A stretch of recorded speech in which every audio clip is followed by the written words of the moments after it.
SAGW, clear takeoff, left hand. Takeoff left, finish one. Left land, swim west, copy. Crossing 2-4. Crossing 2-4 is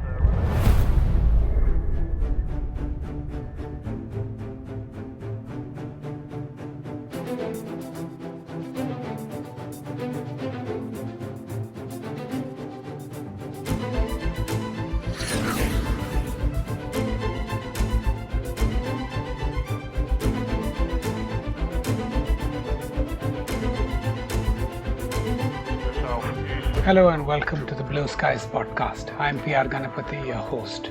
Just 70, Roger, report type southeast, Greenwich, 4, midway, and view selected.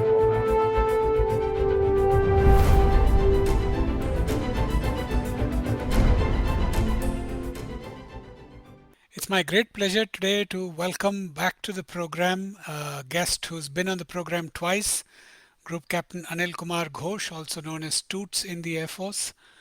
And today we're going to speak to Group Captain Ghosh about his experiences with missiles. And this is the first time we've had a guest on the program to talk about missiles, surface to air missiles.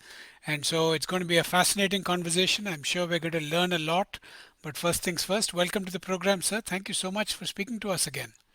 Thanks, God. It's always been a pleasure to talk to you. Yes, sir. So, just explain to us the basics of surface to air missiles as a concept, sir, and then maybe you can speak about the various types that we have had or have in the Air Force inventory, and then specifically we can go deeper into the ones that you're most familiar with. Okay. First, let me go back a little into history. In 1962, the Chinese gave us a bloody nose. Okay. So, around December 62, our Right Honorable Prime Minister Jawaharlal Nehru ji wrote a very tearful letter to President John Kennedy at that time. And he said, please give me 2 squadrons of fighters and 1 squadron of bombers without consulting the Chief of Air Staff, what exactly was required. So President Kennedy reacted in spite of his preoccupation with the Cuban crisis at that particular time. He reacted and told his defense secretary to send a team down here to find out what exactly they want.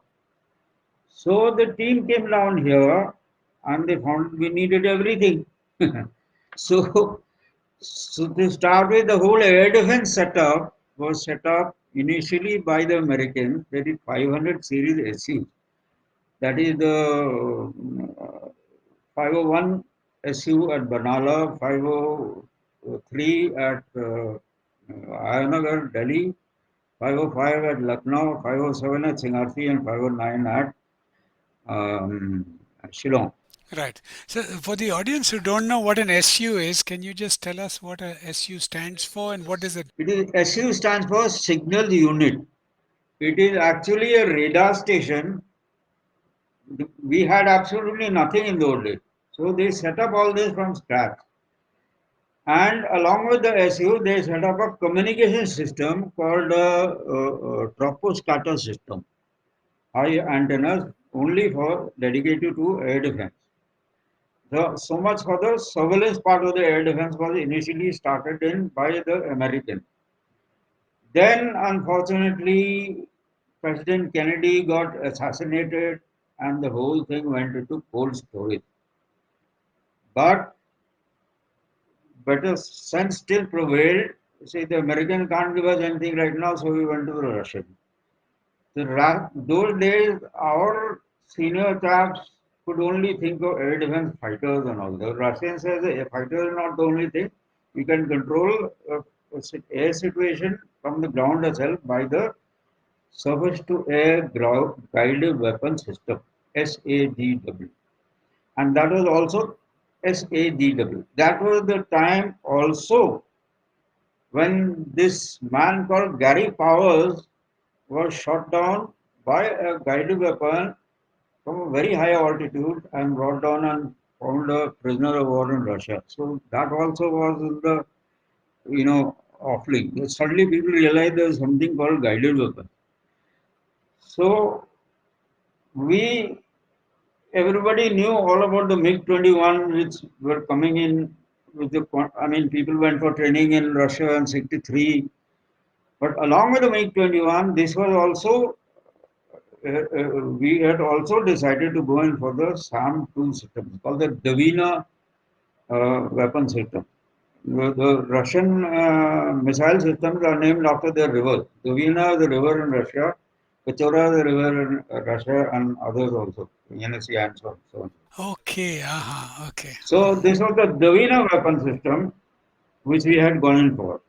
Now, not just a question of getting a couple weapon system and setting it up and integrating it with your weapon, I mean radars and all that.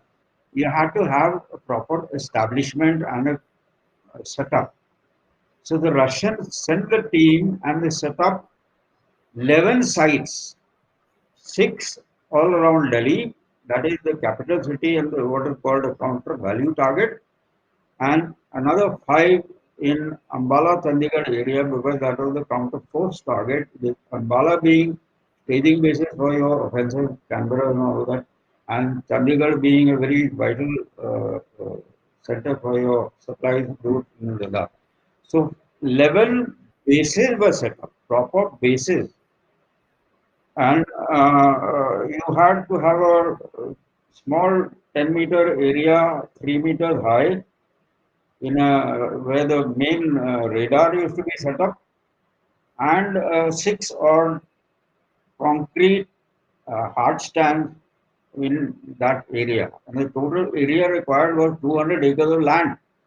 So each of the 11 bases which are set up by the Russians had about 200 acres of land, 6 around Delhi and 5 in Ambala Chandigarh area.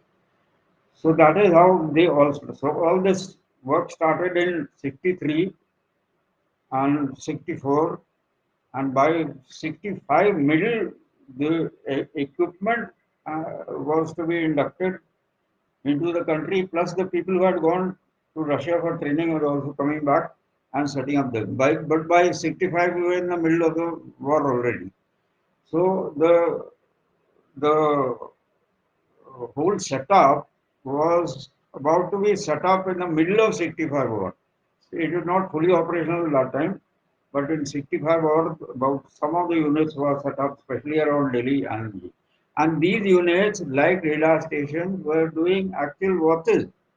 I mean, there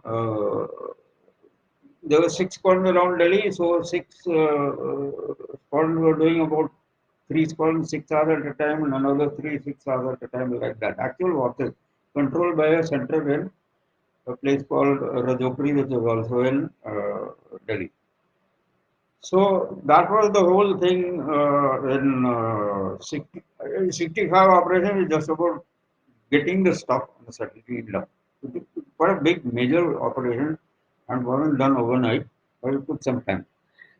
So 65 or the SAM-2 contribution was not much, but in one incident where the equipment was being transported by rail, one of the launcher was the main thing for the missile. It is a good heavy 14 tons of body steel. So that became loose and went sort of a beam on the rail. So it knocked off that Raja Ki Mandi bridge, which is in the center of Agra. So that created quite a commotion. So people knew something was happening as far as the SAM-2 is concerned. So as a result of this accident, the Russians issued what they called a TIB, Technical Information Bulletin, as to what precaution to take when you are moving this equipment up and down by road, by rail. So that was the only contribution in 65 was. Now, after Got it. 65, Now, sorry, sir. So, I just can you describe the SA-2 system in a little more? I'm coming to that. I'm coming to that. Now after 65, when the missile was settled down, people had no idea whatsoever, including our very senior officers who were all Burma campaign heroes and all that, had very little idea of air defense as well. They only thought air defense was something like Battle of Britain, and only aircraft would take part in that. So 65 and this Gary Paz incident changed all that. But we were out of sight, out of mind, 6 sites in the distance away from Delhi, plus Ambala, remote places like that. So nobody ever really knew what it was. They only knew missile cordon, missile cordon. Now, the bread and butter of a missile cordon is not missile.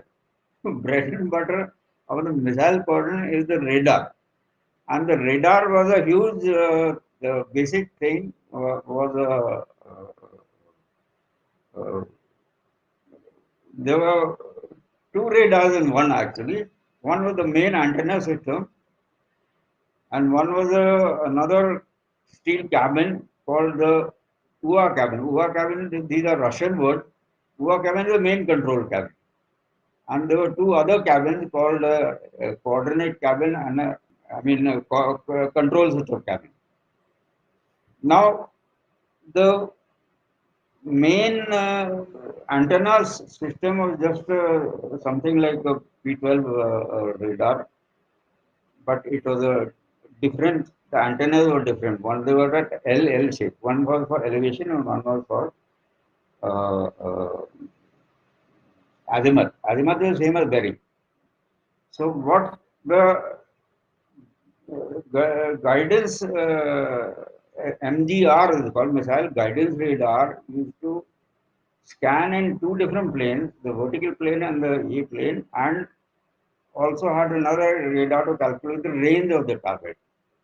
So what we got was the coordinates, three coordinates: azimuth, elevation, and range.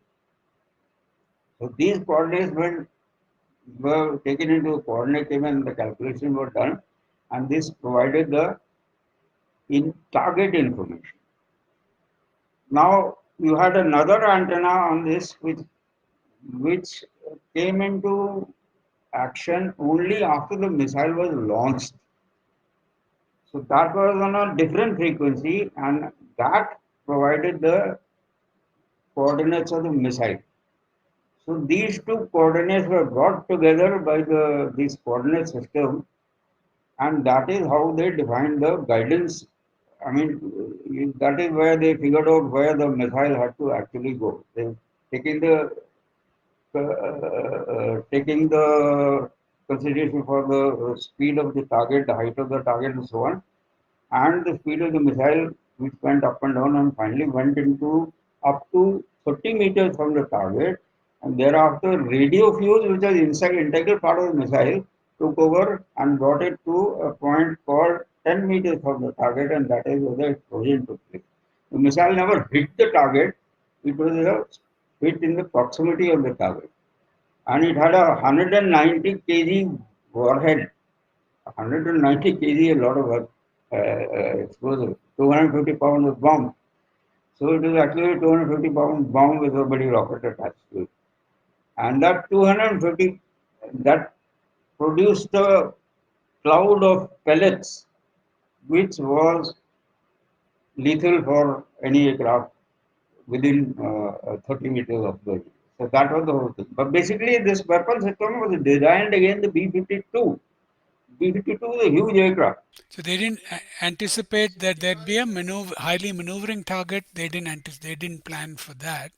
And the missile didn't have any intelligence or radar or any sort of homing capability Everything was on itself. the ground. The missile brains were on the ground. So this is the component of the MGR which we track the target and calculate the position of the target and position of the missile and brought them all together. That was the aim of the whole exercise.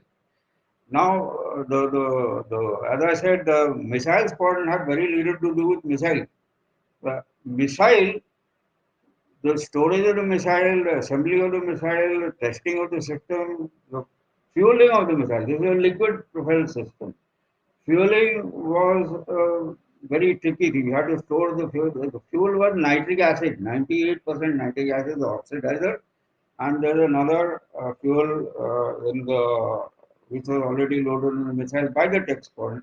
It's a benzene fuel, benzene compound. These are binary fuel. Binary fuel means when you two fuels are brought together, you don't need a light to ignite it. They automatically explode.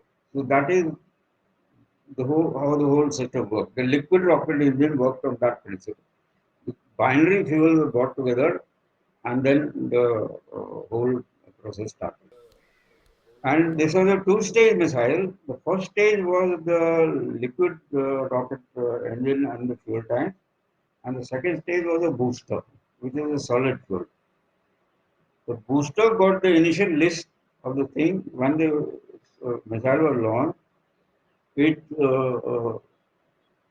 ignited and worked for about 3.5 seconds, which carried it about 5 kilometers or so, 5-6 kilometers or so, and then the booster fell off automatically. Once the booster fell off, then the antennas of the missile were exposed, and then it started getting the commands from the ground. So here a little difference in fighters.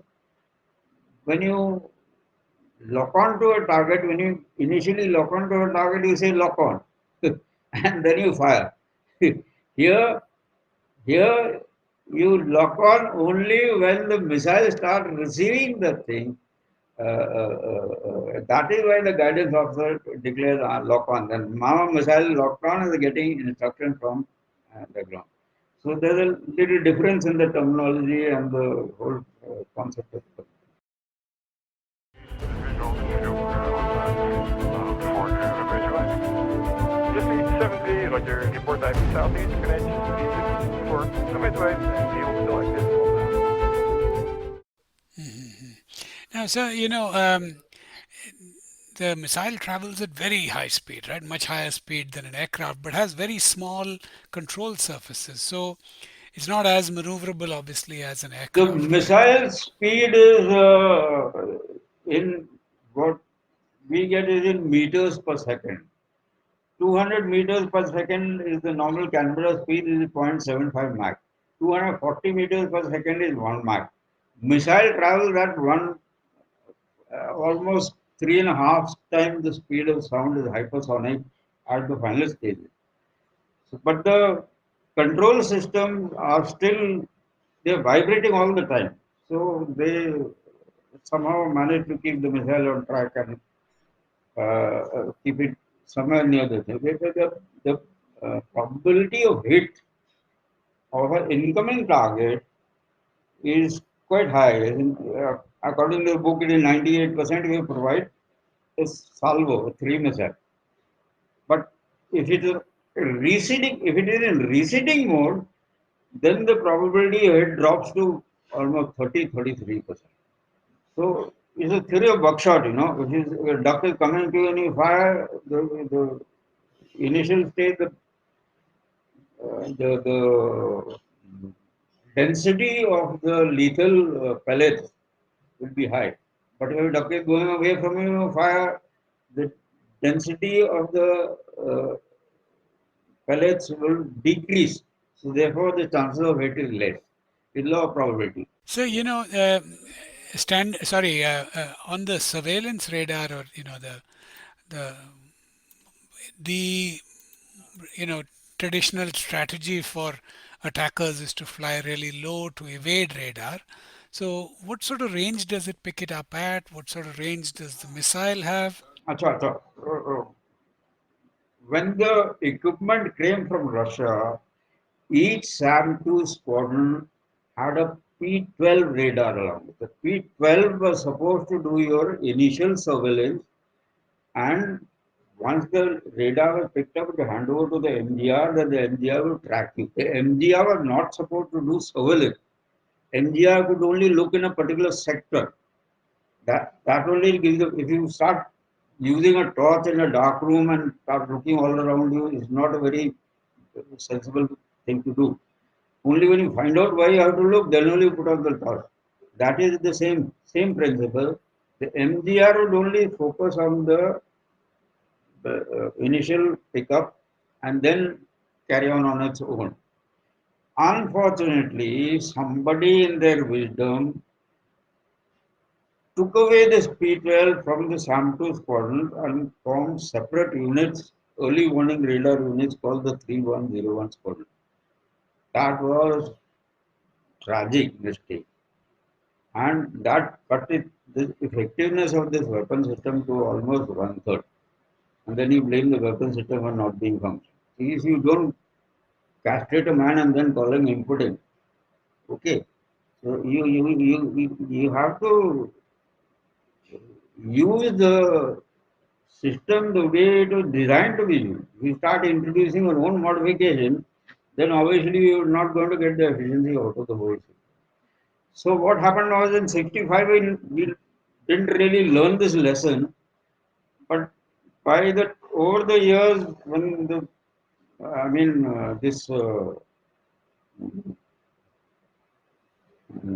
this basic P12 initial pickup, they said we would get from the ADDC. We never got anything from ADDC. We had to use this MDR. Sorry, for the audience who don't know what an ADDC is, ADDC is the Central Direction Air Defense Direction Center.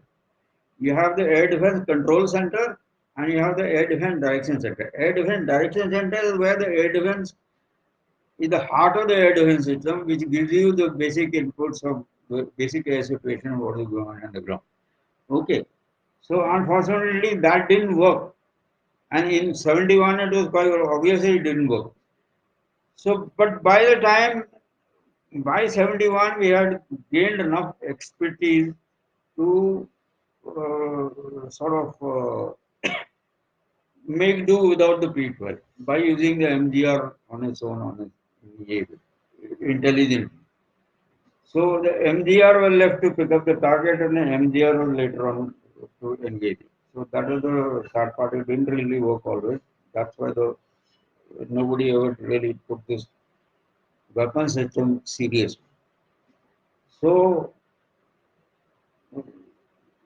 65 war was over, 71 they were deployed, but then we had to cater for a low level threat. So they were deployed mostly around the airfields, like in Punjab. You had Adhampur, Halwara, Batinda, Sirsa, so on, other places like that. But here the SAM-2s had to be deployed not in the proper cement, concrete, casting.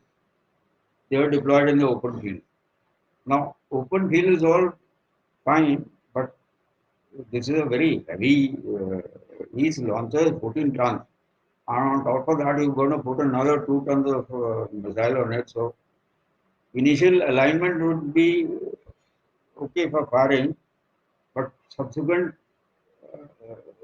firing, loading, there will be problems. And after each firing, you'll have to align the thing, what they called, otherwise the missile and the launcher had to space in same direction, and the limitation was only 2 mils, 2 milliradian. So if it is outside the 2 mils, then the radar will be looking somewhere else and missile going some other direction. So they're very tricky. Nobody really understood this. So it became very difficult for to keep things in a proper shape. So that's how it happened in 71. But however, let me tell you the story of an engagement in Adhampur. 61 squadron, which had this MGR and 6 launchers and 6 missiles, were deployed in one place in Adhampur, one end of Adhampur. And this was on third and fourth night. And third and fourth night, P12 was not there, but the MGR picked up in a particular direction some faint, flickering pickup around about 100 kilometers from Adhampur. So that morning, there was a sort of incident which made everybody a little tough. The morning, one Avro aircraft came in without proper clearance and all that. They found a track which are heading for Adhampur. So they were put on high alert and they almost shot down that aircraft. But because the arrow was slow and all that, the people hesitated. They said, this can't be an attacking aircraft. We couldn't be coming at broad daylight. So they hesitated, and finally to declare the arrow. So night when the actual raid was expected, they were doubly careful. That might not be one of our own aircraft, and then we shoot it down with the helicopter. So this flickering pickup was picked up sometime. They kept tracking, and this guy kept reporting back to ADDC. He said, "I got a pickup. I got this. Confirming something in the area. There was nothing. So as this thing came close, it was about at about 200 meters per second. It was Canberra speed, and this guy was heading for the town. So apparently he had made a navigational error and he realized. So he climbed up a little bit to turn around. That is when the time he was spotted. And he, uh, this squadron kept yelling. He says, I got a target, confirm, identify, turn. And this guy was turning, and there was no response from ADs. So finally, this guy sort of did a U-turn, and from the position of the aircraft, he was going from incoming from the squadron, going from incoming mode to receding mode. And at a time when he was in the worst possible situation, that is called a parameter. Parameter means your direct distance from your position to the track made good of the aircraft. He was going from incoming mode to receiving mode, and parameter was 16. That is the time here says aircraft hostile, you're clear to engage. So he fired. Now, SAM-2 has at high level, it has a range of 34 kilometers. At low level, that is around 300 meters, it has a range of 18 kilometers. The parameter 16 is just about within the very kill zone of the so he fired. So, first missile took off, 6 seconds later, second missile took off, third second later, third missile took off, and they all headed for this particular point. And the GO, the guidance officer, could see it on his screen. And when the impact took place, he said, impact, target destroyed. The target destroyed means he cannot find it on a radar screen anymore. So he declared target destroyed, and people were in high spirits and all that. We shot everything down, this and that. Okay. So, but next morning, when they went to that approximate area where the impact, aircraft was supposed to hit, there was nothing. They found a Gole, CV Gole, who was the AOC at Adampur at that time. He said, sorry, boys, tough luck. No wreckage, no kill. So they didn't get it. So everybody put their morale back into their boot and forgot about it. 20 years later, 20 years later, there's a guy called Pushpinder Singh. He wrote a book called Fazaya. Fazaya is the motto of the Pakistani Air Force. This book was about the Pakistani Air Force. And in that book, the official casualty list of the Pakistani Air Force was mentioned over there. Number 3, serial number 3, aircraft B-57, pilot, squadron leader Qureshi, target Adampur, date 3rd, 4th night. So this aircraft was hit. In spite of the worst possible conditions, this aircraft was hit at least by one missile. Probably the pilot got incapacitated or what happened, we don't know. But he didn't eject. He went down with the aircraft. The navigator who was sitting in the back, B-57 and Canberra are a little different. The navigators are with the Excelsior and they sit at the back. So navigator ejected and was apparently survived. His name we found out much later was Flight Lieutenant Chisti of Pakistani Air Force. How we got the name, we don't know, but it, it was confirmed the navigator saw it, the pilot died with the aircraft, and he was awarded some Hilal Zurat or whatever Pakistani award is. Okay. Uh-huh. Wow. So this is a parallel to that story of Squadron to Dvina. If you know, in 1965 there was a mistake raid of Sargoda in long back, and Dvina was the number four, the last raid, and he was caught when the cap was already there.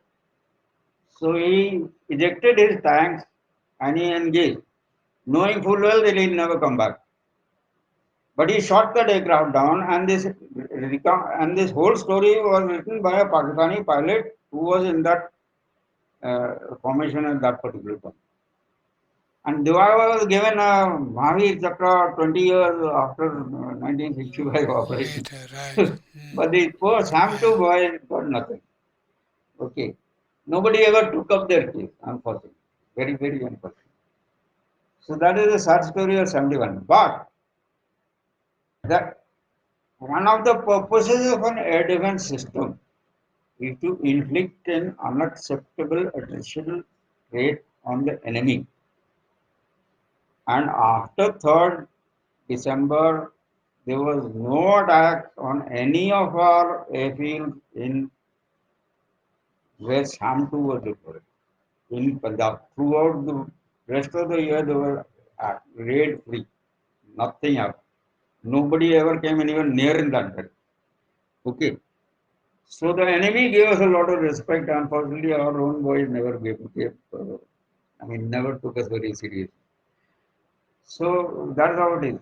And if you compare, there used to be there was an I thought this was the time that 61, 75, Vietnam was very much on. And one of the main weapon systems which was used to defend Hanoi and Haiphong. Hanoi was the capital city of North Vietnam and Haiphong was the main port. There were series of deployments around this thing, and these were heavily attacked by the B-52 bombers. There was one operation called Operation Rolling Thunder. That happened in, I don't know which year, I think maybe 72. Christmas time in 72. Concentrated attacks on Hanoi and Haiphong by B-52 bomber. Now, this weapon system is basically designed in the B-52 and this kill zone, the area where it can guarantee a kill of an aircraft is extends from 27 kilometers height to 34 kilometer length and 18 kilometers at low level. Now B-57 bombs at around between 12 and 15 kilometers height. And once it is committed to a bombing run, it cannot maneuver much. Okay. So you see so suppose you're in Hanoi and you see a target coming at you, level 15 kilometers height and 15 kilometers speed. It is textbook sort of conditions for an engagement. So, but unfortunately, what the Vietnamese were doing, they were firing only one missile, but they probably had some supply chain problem or something like that. Once they got their act together and started firing three missiles, that B-52 was guaranteed buddy hit. If not brought down, then probably fatally damaged. Okay. After the operation lasted for 10 days. In 10 days, the Russians claimed 32 B-52, where the Americans admit 16 lost, confirmed. So the real figure is between 22 and 24 aircraft lost, along with the crew. That sort of loss, even the Americans could not take. They had to call off this episode. Okay. But they never admitted that this was because some took, but whatever it was, they just called it off. They couldn't take any more losses later. and they never had any operation like this, Operation Rolling Thunder, as they called it. So that is the one story of SAM-2.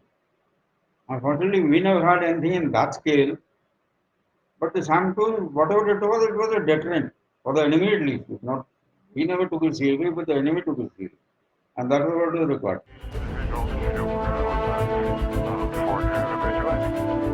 Just need 70, like your import type southeast, connection, for some way, and you'll select it.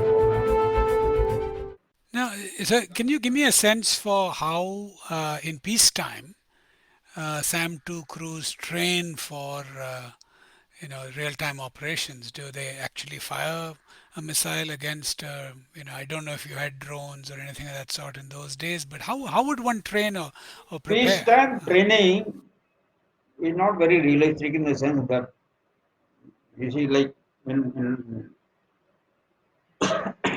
my squadron, the crew, the crew is around consists of 30 people. In fighters, it's very simple. Pilot presses the trigger, missile exits the aircraft, he gets reach aircraft. In SAM-2, it's not so simple. For that matter, any missile coordinate is not so simple. Whereas the missile hits the target is the effort of the crew.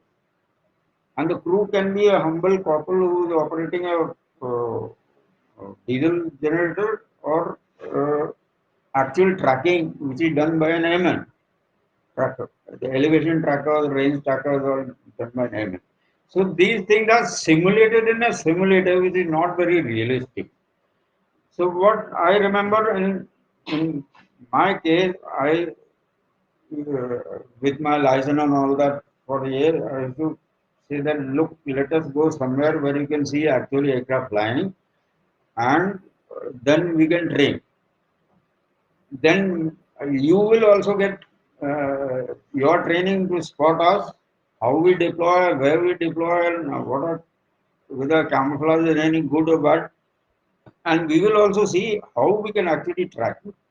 So when I was in Calcutta, we used to go to first we went to Dudhkundi range. Dudhkundi range is the beyond the normal air to ground range. And there was a hunter's pond there and a Nax pond there in Kalaikunda. So I have to take the attack we set up, and then we say, okay, you get airborne now, and you carry out an attack on us, a high, steep glide attack on us, so that my attack can also track you and get some idea. So, okay, so we used to see these spots on a scope, and I used to tell the geo and the trackers now what? Now what is happening? So he climbing up. What is he doing? Maneuvering. He's not maneuvering. He's coming up for a dive. Okay. He goes out to 3 kilometers, and then your parameter you can see is changing. Changing means it's coming to zero. And then again you'll see him pulling up, and you'll see the elevation going higher and higher. So that is what you'll see on your scope. He says, what does it mean to you? He says, so he's maneuvering. He's not maneuvering, bloody man. He's coming to take you. This is how, if you see an attack like this, you assume that you are the target. Okay, not anyone else. So this is the mental concept of the technical officers and the trackers are not very clear, but once they saw this, they were convinced. Okay. Otherwise, just seeing a little blob, changing direction, changing height, and all that doesn't make any sense. You can get him all right, but problem is in this condition, you better get him before he gets you, because he comes within range and releases a bomb, then you will be gone. So, to that extent, it took a little effort to convince your crew and convince and by and large, everybody went off quite happy. Now, I remember in Ambala we had two missile squadrons, and occasionally the Jaguars would be tasked with just making low passes to give the crew a sense for what they'll actually see on the Ambala scope. later on, when the Pachoras came in, so they were portraying Pachoras, and But patrollers on the airfield, they always seeing aircraft flying around. Some do used to be in the wilderness somewhere, not always get see an aircraft. Or you practice your tracking on civil aircraft, no, that's not realistic. That's not good. Unless you get some place where you see fighter aircraft and what they see, if a target changes direction and height and speed at a fast rate, what do they call it? They call it maneuvering. It's not the maneuvering, it's maneuvering to get you position himself to drop his weapon. So these are the things which, since we were in the aviation games, So can I take you back to, sorry, you were a fighter pilot and then later flew Canberras. So in some sense, you were the target of these missiles.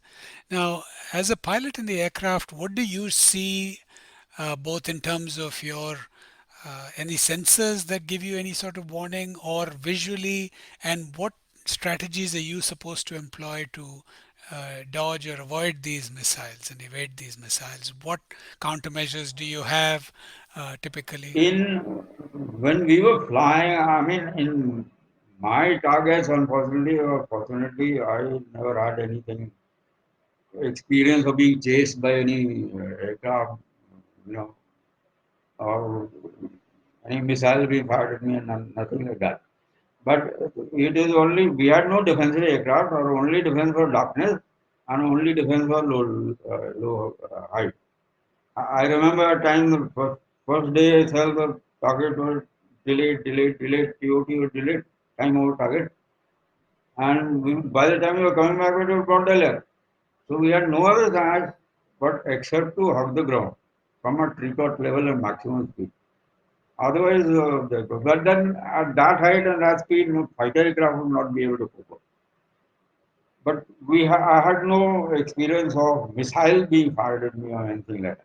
And any case, later on, DRDO came up with a gadget called rear warning radar receiver, passive radar receiver. But that used to give more false warning rather than actual warning. I don't know if anybody got an actual warning or not, but it definitely gave a lot of false warning. It created a lot of panic in the aircraft. And if you're inexperienced and if you did not keep your head screwed on, you quite likely to do something dangerous. As it so happened, we lost 5 aircraft in 71 war. One went down into the sea, two were actually shot down. One was in Satkeshwar and one was Brian Wilson in Dhaka. That was the ground fire. But two other aircraft, one B6 and one B12. B6 with one pilot and two navigators, and one B8 with one pilot and one navigator, went into sand dune near Jaisalmer. For why, we don't know. But apparently they were coming so low that they just hit the ground. Now, why did they come so low? Probably because of this rear warning receiver, which indicated that somebody had locked onto you. That could have been one purpose. But both these aircraft had that well. So, therefore, this sort of defensive equipment wasn't much of a help. It was a hindrance and a danger, positive physical danger. So, two loss of two aircraft totally unnecessary. Totally unnecessary. So that it happened. But anyway, that's it happens in war as it is.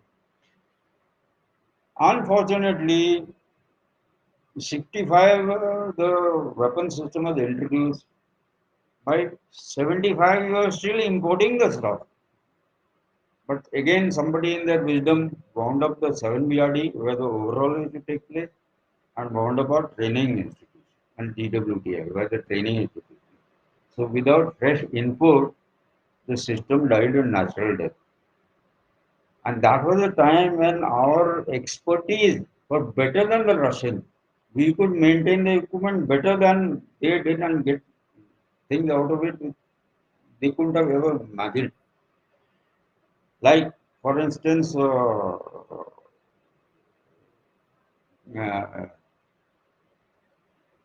low-level engagements are seen in Sri Lanka. Sri Lanka, where we have to go for our Sri Lanka was a range that was near Guntur, where the actual firing, live firing of the missile used to take place. Over water, the minimum height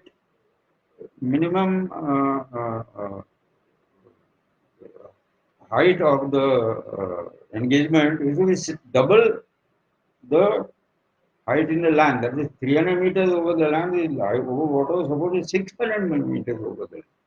But I have seen missile engaging target just 50 meters above the sea. In a target, you drop a flare, the flare comes down on its own, so you track only the elevation. Range more or less remain the same. The elevation, I mean, the azimuth remains the same. Azimuth means bearing. So you fire when the thing is just about 100 meters over the sea, even less than 100 meters it will engage. So that is because the tuning the system is good. So I mean, in fact, we managed to kill a few dolphins of all the circles, hard part. Well, later on we went to see this. But that is how it is. And I mean, our knowledge and our expertise was at its peak when somebody said, wind up, go home. I mean, it is ridiculous. The, there was a very senior officer who had gone to Russia long to brought in the Petrodas. Now he had some ideas of his own. He said Petrodas has not come to replace the SAM-2. Petrodas has come to combine with the SAM-2, make it cover the dead ground of the SAM. The SAM-2 dead ground was quite a bit, almost 7 kilometers from the bay. The Petrodas should have covered that distance, and with that, we have been a very potent weapon system, which have carried on for at least another 10 years, if it was allowed. When the SAM-2 wound up here in India, Moscow is still being protected by SAM-2, not to mention SAM-3s and others. But this was not the original SAM-2 which brought down Gary Power. This was the fourth version of the SAM. It is far, far, far superior than anything else. But unfortunately, it was a liquid propel system, so it was bulky and it was, a lot of hassle dealing with liquid fuel. So that was the unfortunate part. But anyway, one of the good things which came out of the SAM-2 death was that the Prithvi missile, our indigenous uh, surface to surface missile, first generation surface missile, the liquid propelled engine was the SAM-2 engine. So the SAM-2 was reincarnated in the Prithvi missile in some concept. Now, of course, What are the big improvements in the SAM-3, the Pechora versus the Dvina? basically it's not a liquid propulsion. It's a solid propellant system, but its range is much less. And his warhead and other electronics is a little. SAM-2 is original first generation valve system. Okay, Pechora is much more digitalized and electronics is up to date. And mm, that's about all. But Pechora is a point defense system, not an area defense. Today you got a S-400. S-400 which you are getting is an area defense system as well as a point defense. Okay, which is a combination of both and far, far greater range than you can ever imagine. So, plus a lot of automated, where earlier you had a human being, now you have machine and computer. So, practically everything is automated. But the basic thing is an area defense system, which is SAM-2 was. And oh yes, initially There was an attempt to reverse engineering the SAM-2. There was a project known as the Devil Missile Program.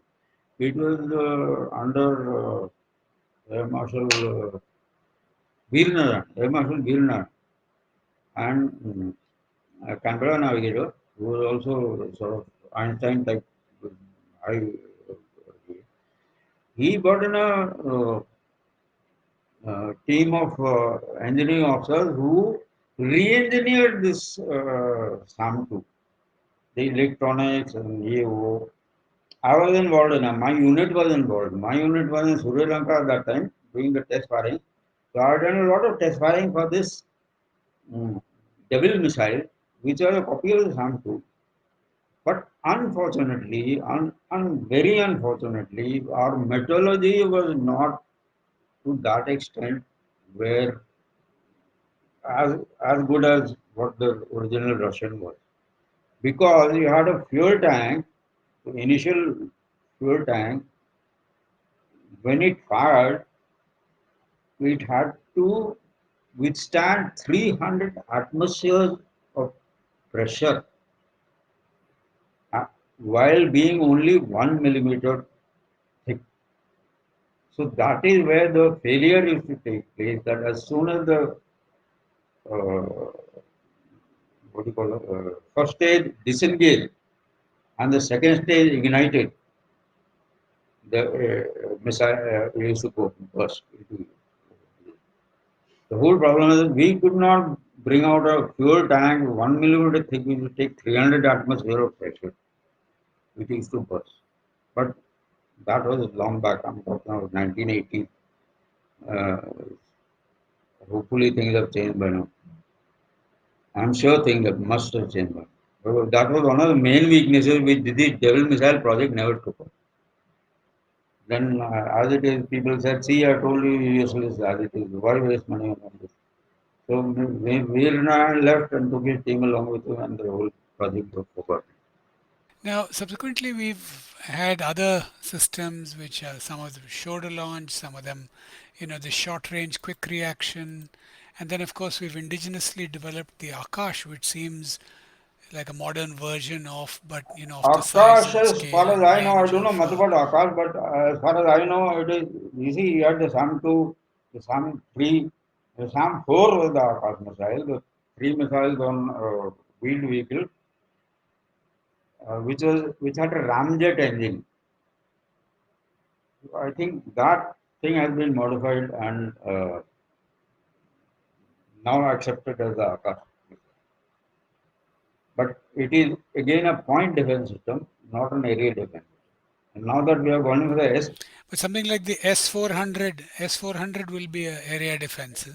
you had multiple missiles for multiple contingency, not just one missile.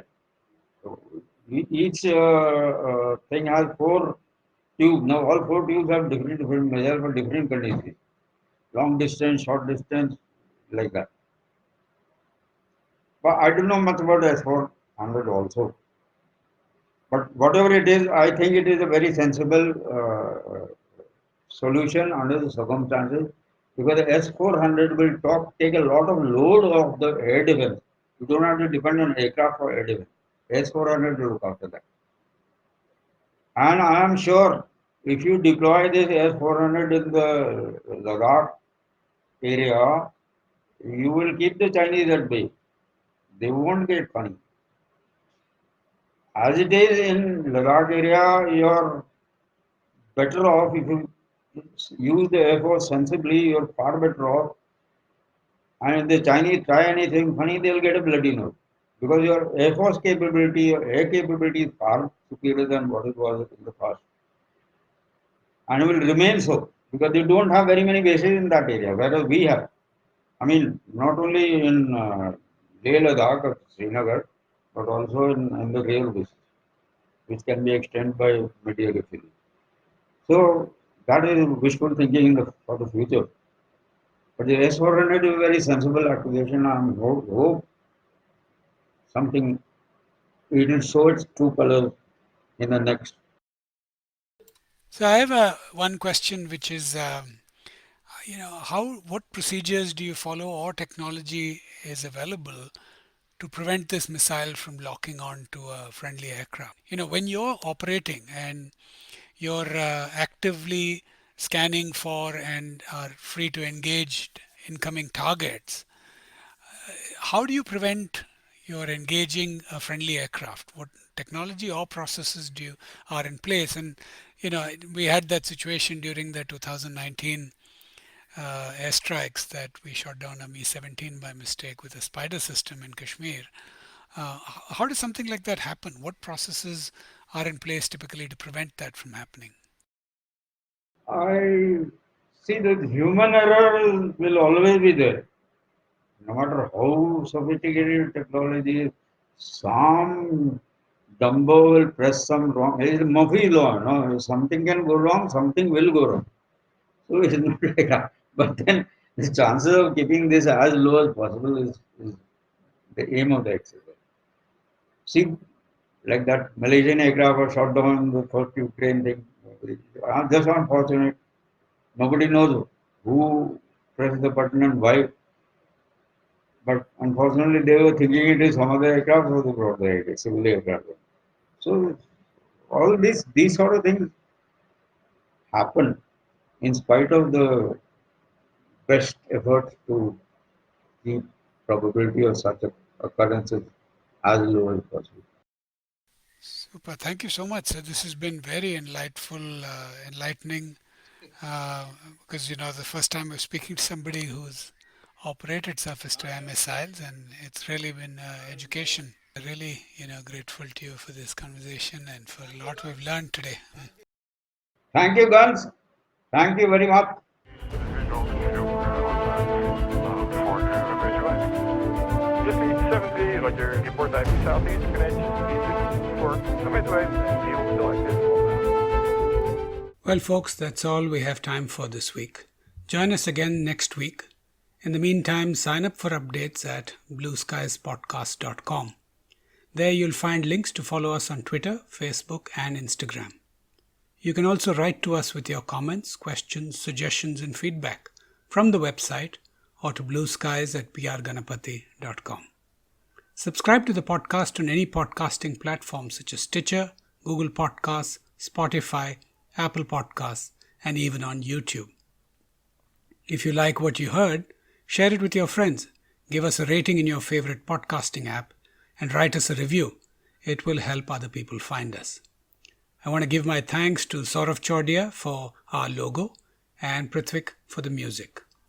I want to reiterate that all the views expressed here are personal, and this podcast has not been approved by or reviewed by the Air Force, Ministry of Defense, or any branch of the government. In the meantime, stay safe and Jai Hind.